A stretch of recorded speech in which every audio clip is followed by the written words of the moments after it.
Welcome to another episode of the Coffee Conversation Show, powered by the Emerging India Forum TIF, our tech partner, Prime Infotech Solution. Series is The Emerging Lawyer. Theme is Mental Health and M&A, Redefining Work Culture in Law. So, welcome, friends. We have Neeraj Vyas, partner at Saga Legal, who brings over a decade of expertise in private equity, venture capital, and M&A transactions.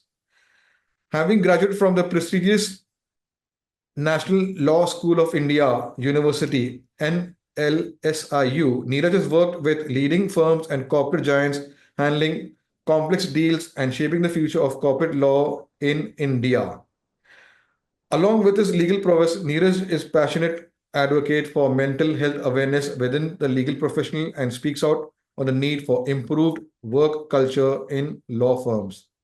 So, welcome, friends. This will be an interesting conversation from the two things which I'm very will come to know about his journey, about corporate law, about M&A, but mental health, which is very important to advocacy of mental health for your employees, for who is working in corporate. So, Neeraj, we will have to share a lot because this is uh, some person from the law field who is advocating mental health. So, welcome, friends, to today's Coffee Conversation episode.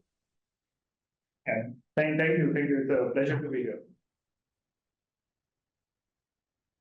So, Neeraj, as I explained you, there are three formats. Two, you are aware: professional, personal, and there is a rapid fire round. You have to be witty, funny, and quick, and you get to win this book. Adopt technology. Yeah. So technology is also important for improving the work-life productivity for law firms, corporate legal employees. So let's begin. My first question for the professional journey round: what motivated you to specialize in private equity, venture capital, and M&A transactions, Neeraj? So when I started working on EDC M&A transactions, it was in 2016. I'm a 2014 graduate, but first 2 years I was a banking lawyer. 2016, when I started on these transactions, they were still relatively new. They weren't as common as we see them today. And that was the main motivating factor. Like I wanted to do something different, something new, and this was very interesting for me because you get to work with clients, companies who are coming up with a new product where you can see real-time difference, a product being launched in the market, how people are perceiving it, and some of the clients will work with them over and over, during their journey. So you are also part of their journey. So that was what was really motivated me in that field initially. Now I'm just motivated, I love this field is because M&A PVC is something like it's become a bread butter for me, and also like we get to see it's a first-hand resource for me to figure out what's happening in the market, what are new things people are trying, what different companies are trying, what their competitors are trying. So that's what I feel about this. Wow. Okay, Neeraj, when did you feel you want to start your own law firm, and what is the story behind the name of Saga Legal, and how has the journey been? So, Saga Legal, I'm just setting up the Bangalore office. The firm itself is actually 8 years old. It started in Delhi. It started by Mr. Gaurav Nair, who is our managing partner. We also have a co-managing partner, Ms. Sanika Mehra.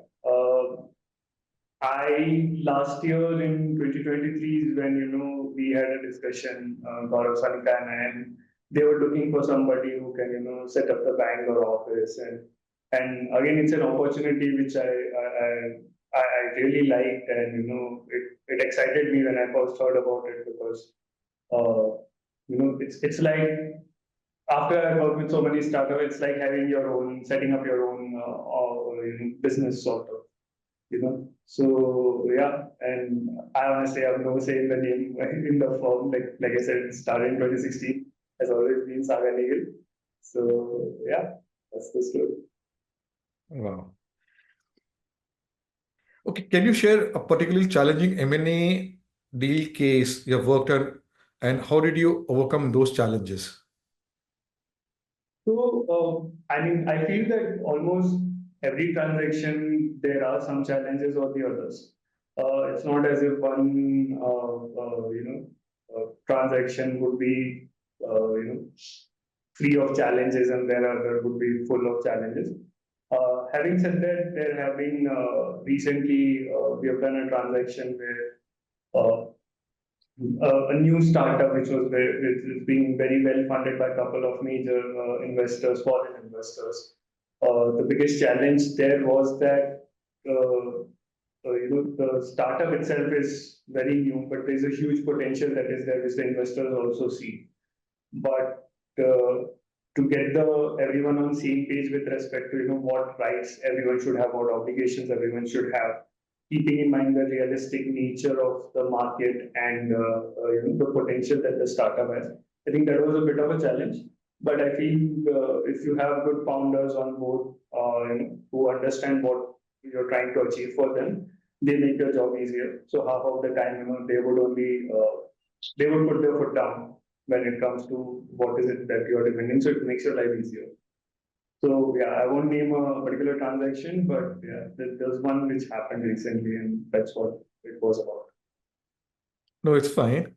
Okay. Now, let's go to my next question. How do you manage work-life balance, especially in such high-stakes areas of law like PE and M&A? Uh, it's not that uh, tough once you figure out how to do it. Honestly, it has taken me a long time to figure it out for myself. But a few tips which I can give, which I feel are sort of generic in nature and could work for almost everyone if they follow it rigorously. Is the first one I would say is when you begin your day, you should have a priority list. So every day morning, I'll make a to-do list on what needs to go out on that day and in which order, because you need to plan your day. Then you also need to keep some buffer time to allow for the urgent work that would come in during the course of the day. Because if you don't have that, and if you already keep a packed day, it will make it really tough for you to ensure that all your deliverables go out on time. So that's my first principle, to have this list ready or to make this list as the first thing in the morning before I start working. Second thing is the communication. So, and it's an extension of the list. So once I made the list, I would speak with the team, or I would speak with the client, whoever I need to speak with, and tell them that, okay, when I'm speaking to the team, for example, I tell them that, okay, XYZ needs to go out today, and this is the timeline we have. It also helps my team in ensuring that, they can plan their day accordingly, because there are few clients for which they will be doing the mandate directly, which they would have also set aside some time. So keeping this, conveying this message to them in the morning that, okay, we need to do X, Y, Z, it helps them also to plan their day, and it makes it efficient for everyone. The last, or rather the next principle I would say is, you need to set up boundaries. I mean, at the end of the day, there are also other aspects of life which you need to focus on, right? And you need to have boundaries. So, for example, I have certain boundaries when it comes to when I need to take time off for, let's say, my family, or let's say, if I need to go to gym, I need to take that time off. Not saying that if something really urgent comes up, I will not do it, but that I believe should be an exception and not the norm. If you do that, then essentially what you achieve is that you ensure that the work is just a part of your life, and it doesn't become the whole and soul of your life. Wow. Okay. So, Neeraj, in your opinion, how has the legal industry in India evolved over the years, especially in terms of work culture? It has evolved a lot. I mean, I've been working for a decade now. The number of changes I've seen are also enormous. So people who are seniors, for them, of course, there have been a lot more changes that have happened.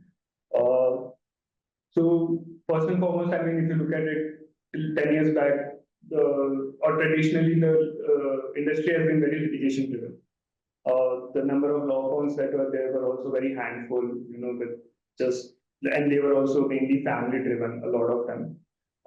In the last 4 or 5 years, if you see the number of law firms that have come in the market are way more than what it used to be 10 years back.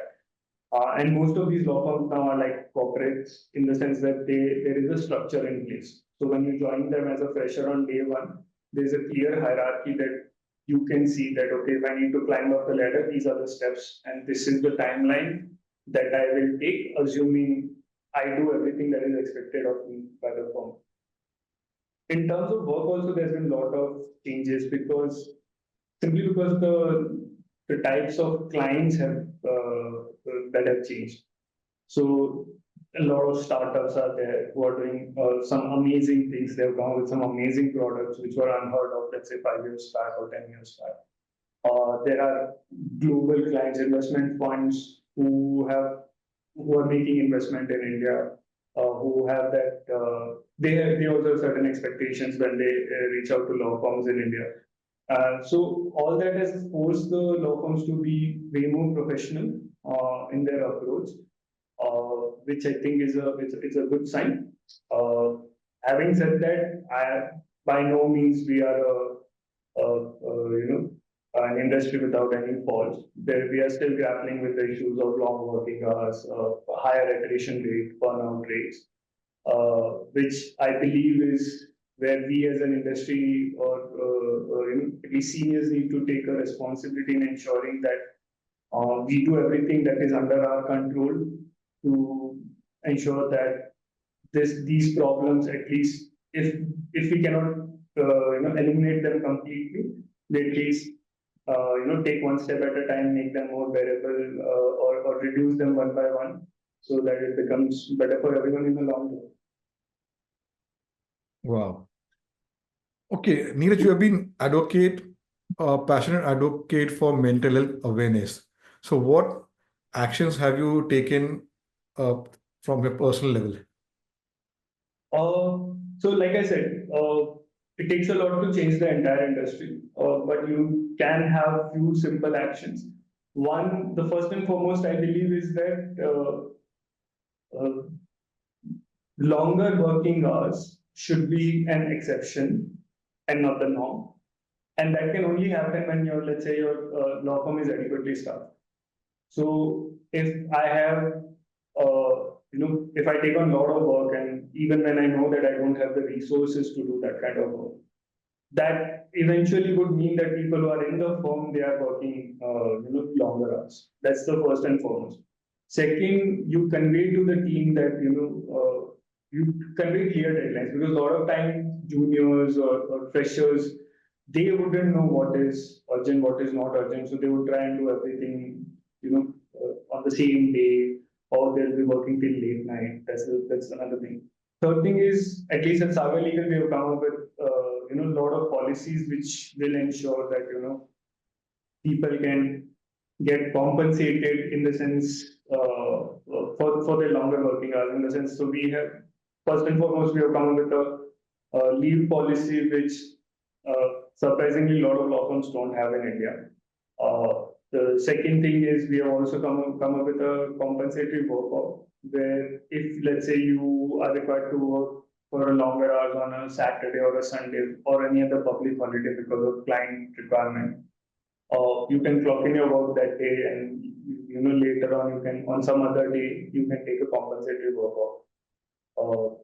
So yeah, these are the kind of steps we have taken to ensure that people can get some sense of work-life balance when it comes to their professional life. Wow. Okay.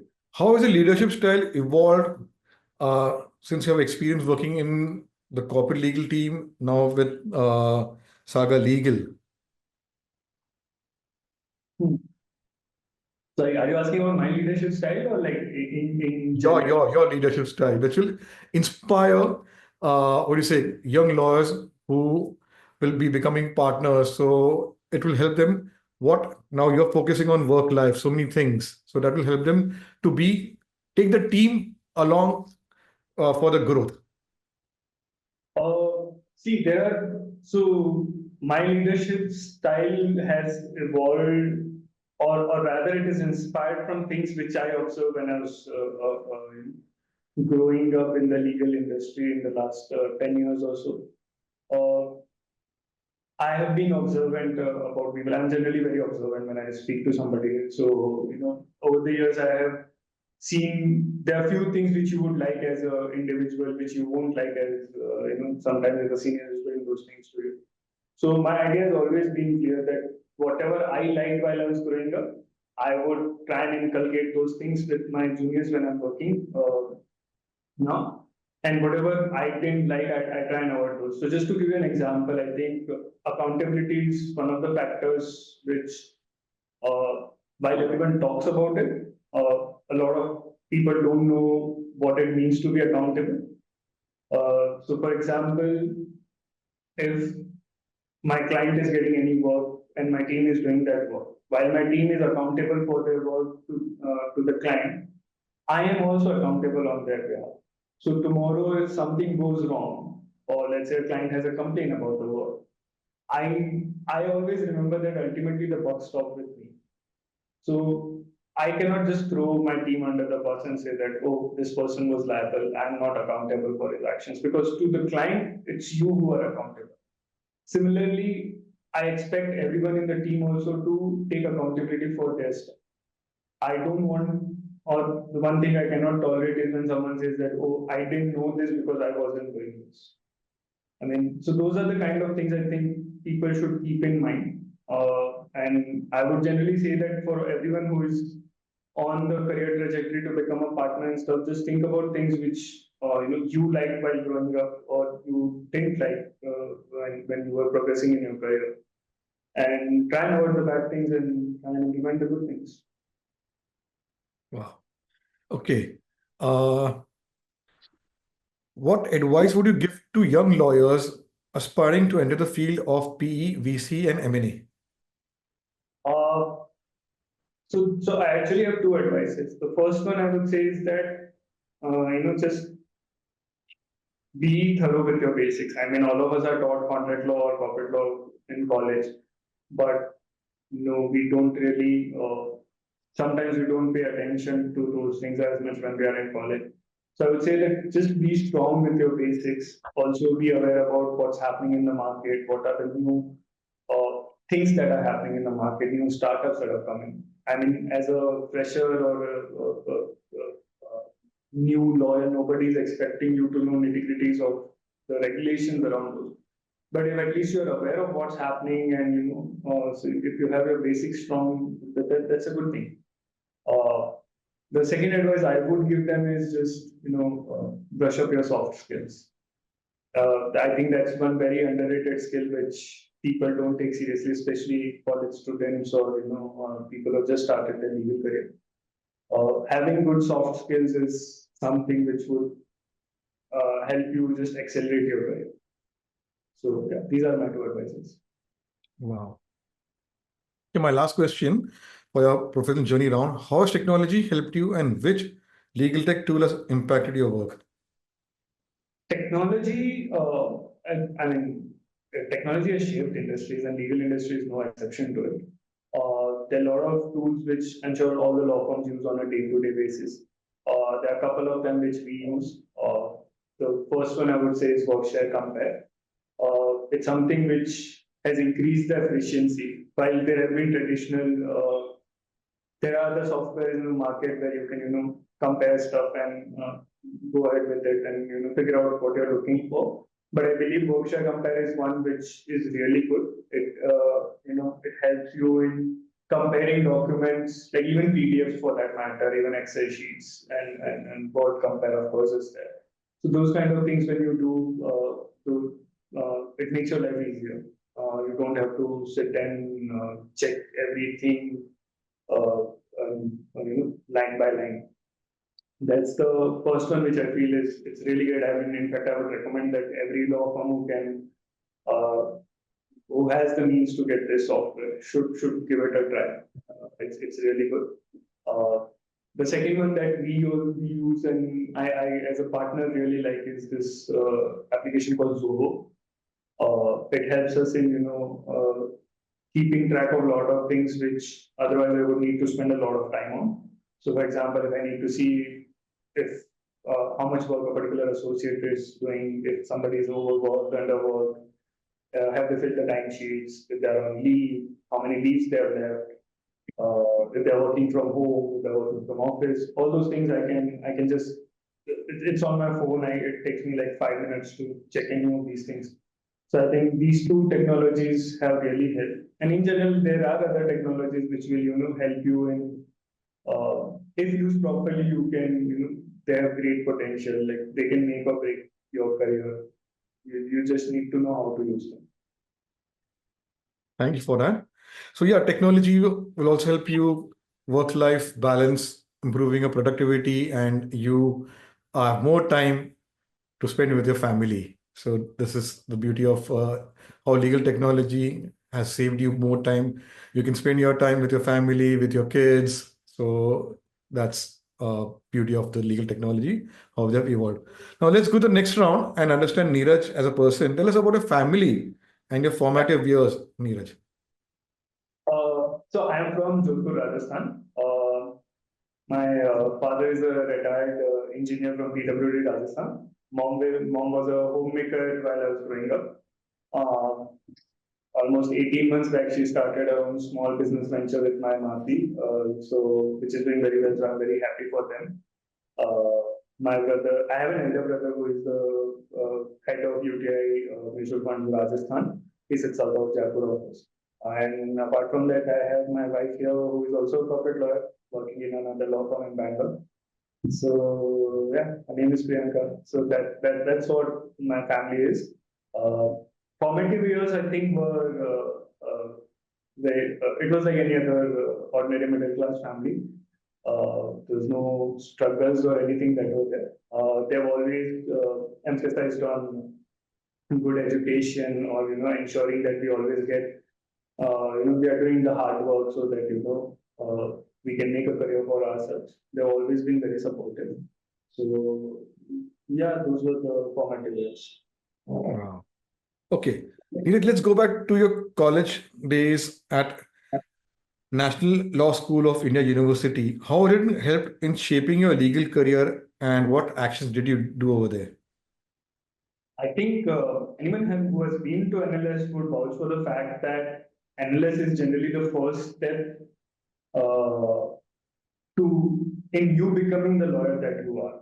So, I mean, one thing is once you go there, I mean, you are being taught by some of the best legal professors in the country who will not only teach you like theoretical aspects, but based on their own experiences, they'll also tell you about some practical things or how it works or how the courts have interpreted judgments over the years.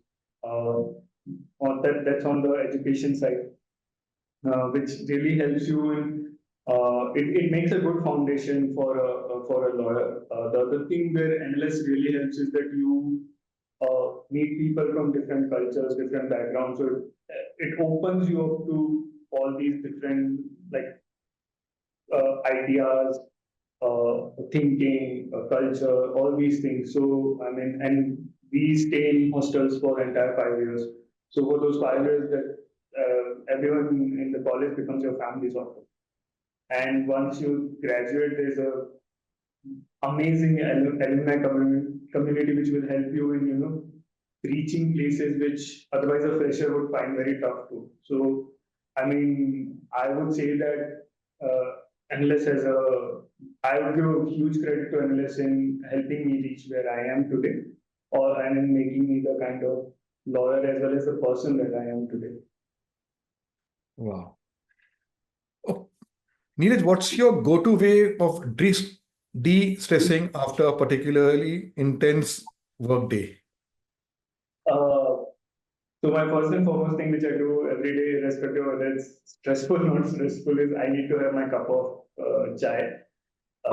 That's one thing that's a must that I need to have. The second thing when I have exceptionally tough day is something what I really like is a good cardio session. So even when I go to the gym, my favorite thing to do is just cardio there. So like a good run on a treadmill is something which will help me relax. Wow. How does the weekend look for Neeraj? Weekend usually is I'll mostly be watching cricket because I'm a big cricket fan. So irrespective of who is playing, I'll just be watching that, or I'll be watching some movie or a TV series. If none of that is happening, then I'll probably be reading a book. Yeah, I Wow. think it's a pretty normal weekend that I would have. Okay. Are there any books or podcasts you turn to for personal growth or relaxation? So for personal growth, I would say that there are no such like I've tried. It's just that I always lose interest after some time or a few weeks. So nothing as such. As far as but one podcast which I do listen to, which you can say sort of is it's not really about personal growth, but it's about gaining more knowledge and stuff. Is this podcast by Nikhil Kamath. So I've been listening to that regularly. I don't think there are too many episodes, but the kind of guests and kind of topic they have is something I feel is very interesting. The guests there usually would give you practical insights into their industry and all of that, which otherwise would be tough to figure out. So that's what I do. As far as books are concerned, like I said, I read books to just relax. And while I don't have a favorite genre or anything, there's a phase. So like right now, I'm in a historical phase where I'll be reading like William Dalrymple or whatever books he has written about Mughals and stuff. So it varies from time to time. Wow. Okay. What's one thing people may be surprised to learn about you outside of your professional life? Uh, I'm not sure if there's anything like that because of considering the social media that we have, and I also like everyone else put a lot of stuff on social media. But okay, maybe one thing which a lot of people don't know is that I can read and write Spanish. I've been doing that for I'm learning that for past 4 years on Duolingo, and I've become pretty decent at it. So yeah, that's something I think most people don't know. Wow. So this is what coffee takes you your memories and share those memories with your friends, family, and near and dear ones. So Neeraj, how do you maintain connection with friends while managing such a demanding career? So I have very close group of friends from college.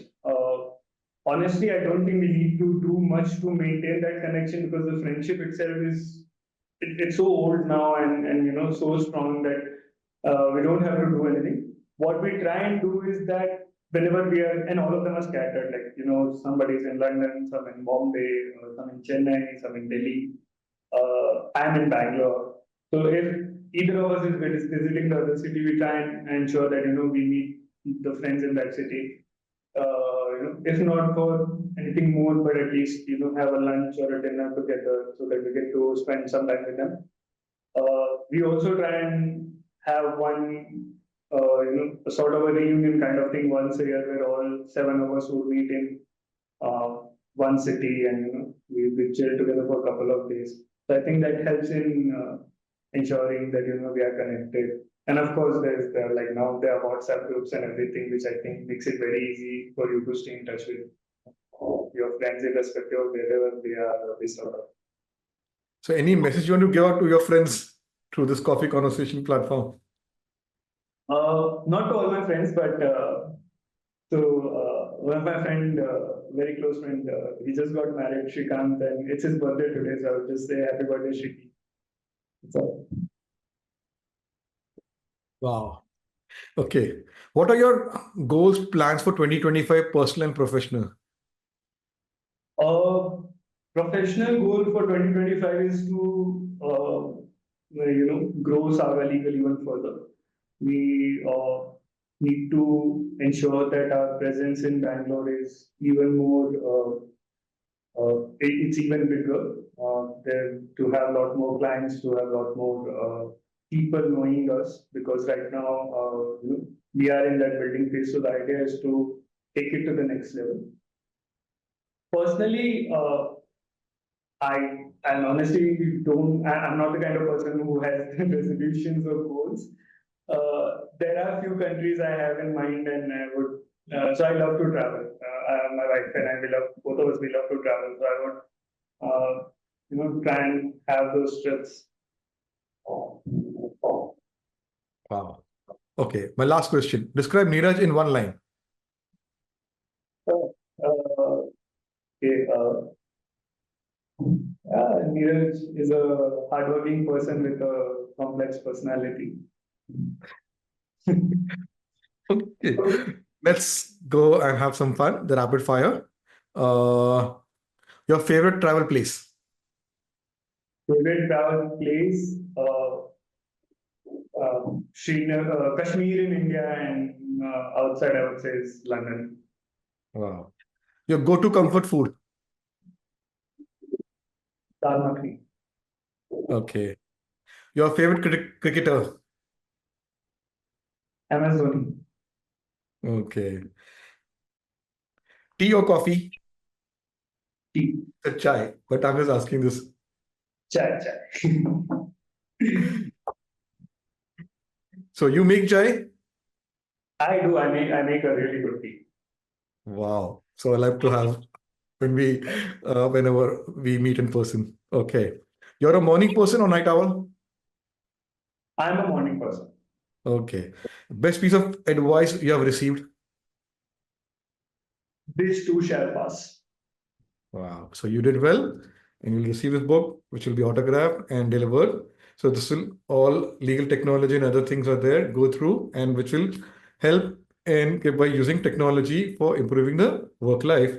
So friends, it was an interesting conversation with Neeraj, understanding the M&A transaction world, and he shared beautiful tips of work-life culture, how you can improve the productivity, so many things. And yes, this is the episode you should watch for, because someone from the legal field is advocating mental health awareness about work life, about how we can work ahead in our career, and many things are there. And if you want to be a guest speaker at our Coffee Conversation show, visit our website, theemergingindiaforum.com, fill in the form, our team will connect with you, invite you to be a guest speaker, having coffee conversation over a cup of coffee. We do have in-person coffee and Zoom. We have gone international. So there are many subject experts out there who will inspire you with their journey, with their subject expertise. Watch these episodes and get inspired with them. Thank you.